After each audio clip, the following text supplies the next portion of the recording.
다양한 동물의 생태를 살펴보고 그 속에 담긴 과학을 찾아보는 시간입니다. 과학관역 동물원, 오늘도 이동은 기자와 함께합니다. 안녕하세요. 안녕하세요. 네, 지난 시간에 저희가 아주 귀여운 동물, 아기 동물들을 만나보면서 좀 네. 힐링하는 시간을 가졌는데요. 네. 오늘은 조금 무거운 주제를 준비하셨다고요? 네, 뭐 조금은 무거운 주제지만 이 과학 뉴스를 다루는 저희가 한 번쯤은 생각해봐야 할 주제일 것 같습니다. 바로 어제인 4월 24일이 세계 실험동물의 날이었는데요. 그래서 오늘은 이 실험동물이라는 주제를 가지고 조금 이야기를 나눠볼까 합니다. 네, 저희도 어제 뉴스를 시작하기 전에 잠깐 언급을 했었는데요. 사실 근데 실험동물의 날이라고 하면은 좀 낯선 것도 있는 것 같아요. 네, 맞아요. 모르시는 분들이 많으실 텐데 이 실험동물의 날은 1979년 영국에서 처음 시작됐습니다. 네. 이 동물실험 반대협회라는 단체가 처음으로 만든 날인데요. 이 실험동물을 줄이고 연구 과정에서 쓰이는 동물들의 고통을 좀 최대한 줄여보자 하는 목적으로 제정된 날입니다. 네, 그렇군요. 1979년이면 꽤 오래전에 이런 날이 제정된 건데 그만큼 실험동물의 역사가 깊다는 얘기겠죠? 네, 이 실험동물의 역사를 생각해보면 이 고대 그리스까지 거슬러 올라갈 수가 있습니다. 네. 우리가 아는 철학자 아리스토텔레스의 문헌을 보면 이런 실험동물, 동물 실험에 대한 이야기가 나오고요. 네. 또 이 고대 로마에서는 돼지와 염소를 이용해서 실험을 했다, 이런 기록도 나옵니다.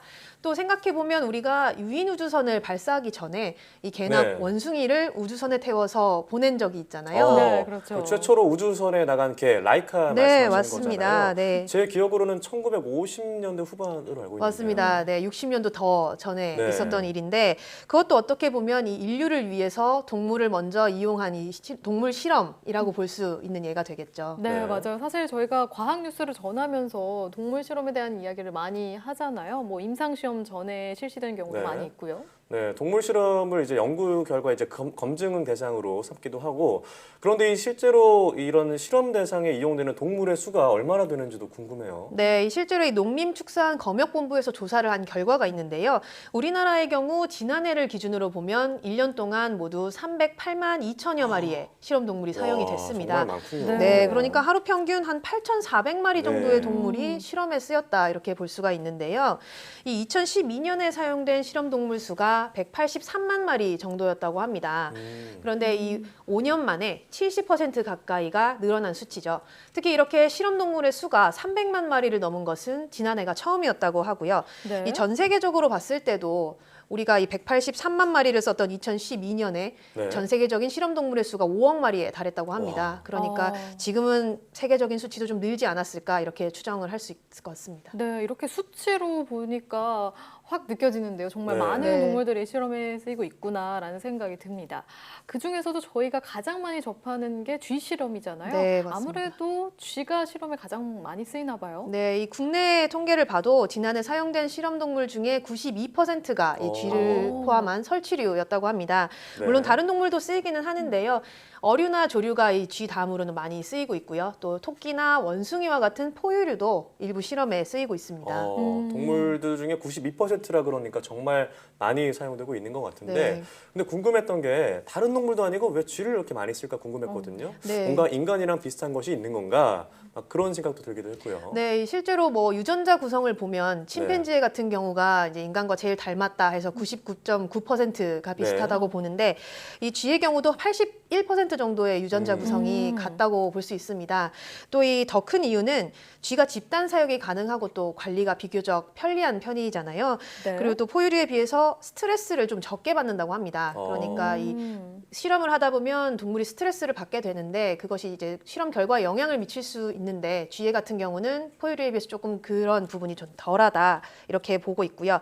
또 이 쥐의 경우는 번식력이 굉장히 뛰어납니다. 네. 그래서 한 번에 5마리에서 10마리 정도 새끼를 낳을 수가 있거든요. 네. 그런데 이렇게 태어난 새끼가 다시 이세를 낳는 데까지 9주 정도밖에 걸리지 않는다고 합니다. 굉장히 짧네요. 다음 그렇죠. 세대로 넘어가기까지가. 네, 그러니까 우리가 보통 이 의약품의 효과를 검증을 하려면 이 후대에 어떤 영향을 미치는지에 대한 유전적인 영향 검사가 굉장히 중요하잖아요. 근데 사람으로 치면은 이 수십 년에서 수백 년이 걸려야 이렇게 세대를 건널 수가 있는데 쥐의 경우는 짧은 기간에 이뤄질 수 있기 때문에 이렇게 많이 사용이 되는 것으로 네, 그렇군요. 봅니다. 가장 네. 키우기 편하면서 또 효과를 빨리 검증할 수 있어서 네. 쥐를 많이 사용하는 거군요. 그런데 최근 들어서 이런 실험 동물에 대한 반대 목소리가 많이 커지고 있는 것 같아요. 네. 아무래도 동물에 대한 관심이 점차 증가하면서 그런 게 아닐까 싶은데요. 네, 네. 맞습니다. 저희가 이 시간을 통해서도 이런 이야기들을 굉장히 많이 나눈 것처럼 이 반려동물을 키우는 사람들이 늘어나다 보니까 동물 자체에 대한 인식이 조금 더 사람들의 인식이 달라졌다 이렇게 볼 수 있겠죠.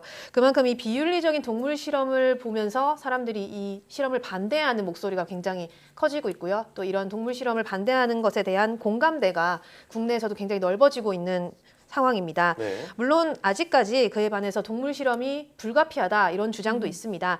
특히 신약 개발 같이 의학 분야 같은 경우는 사람에게 바로 적용했을 때 위험성이 너무 크기 때문에 네. 아무래도 동물을 이용을 해서 음. 사람에게 미칠 수 있는 좀 악영향을 줄이고 최대한 부작용을 없앨 수 있는 방법으로 검증을 해야 한다 이런 의견도 만만치 않은 상황입니다. 네, 말씀하신 대로 이제 동물 실험을 없앤다면 대안은 무엇인지 참 쉽지 않은 문제일 것 같다는 네. 생각이 드는데요.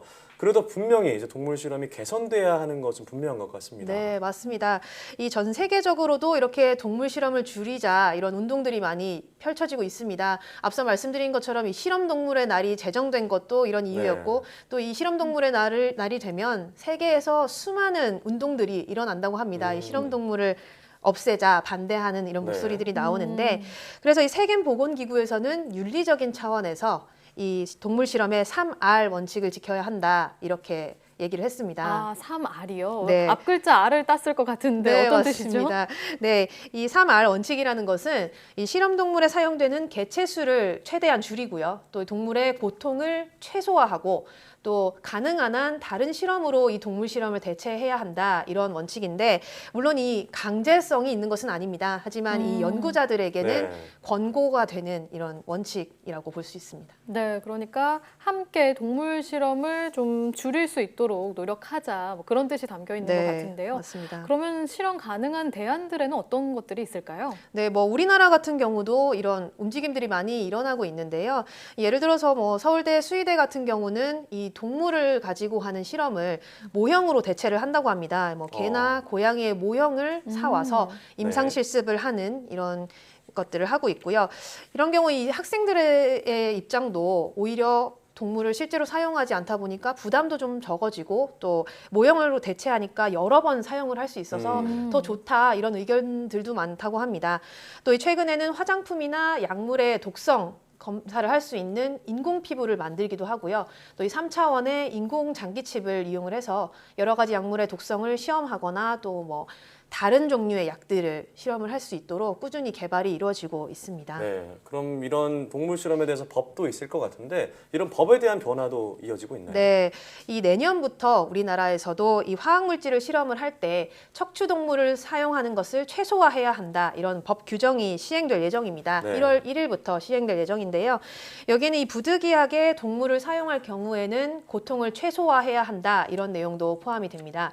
또 이 동물 실험을 가능한 한 줄이고 대체 실험을 개발할 수 있도록 뭐 기술을 지원해 준다거나 자금을 지원해 주는 이런 방안도 함께 마련이 될 예정입니다. 네, 동물 실험을 줄일 수 있도록 제도가 정비된다는 건 정말 반가운 일인 것 같아요. 네. 그리고 또 제도뿐만이 아니라 좀 자체적인 노력도 많이 이루어지고 있는 것 같고요. 아까 네. 말씀하신 화장품 이런 것도 그런 실험을 줄인다 아니면 실험 없이 만들었다 이렇게 표방을 하는 제품들도 있더라고요. 네. 그러면 또 이것 외에 또 어떤 점이 개선돼야 될까요? 우선 이 말씀하신 것처럼 이 소비자들의 인식이 굉장히 중요한 부분이기도 하거든요. 이렇게 동물 실험을 하지 않은 제품을 먼저 찾는 소비자들이 늘어나면 이 실험 자체가 줄어들 수 있겠죠. 네. 또 이 동물 실험 동물을 다루는 자세도 굉장히 중요합니다. 이 실제로 연구자들 같은 경우도 동물 실험 때문에 스트레스를 받는다 이런 의견이 많다고 하는데요. 그만큼 이 동물을 다루는 사람들의 뭐 전문성뿐만 아니라 이해도를 높이고 윤리의식을 갖출 수 있도록 체계적인 교육이 필요할 것 같습니다. 이 장기적으로 봤을 때는 과학계에서 이 연구자들 스스로 동물 실험을 줄이려는 이런 분위기를 만들어가는 것이 가장 중요할 것 같습니다. 네, 어제 이제 실험 동물의 날을 기념해서 오늘 이렇게 이야기를 나눠봤는데 사실 이런 동물들의 희생이 있었기 때문에 우리가 약을 개발하고 또 백신까지 개발할 수 있는 그렇게 길로 이어졌다고 생각을 하는데 참 동물 실험을 대체하는 거 쉽지 않다는 생각이 들기도 네. 하는데요.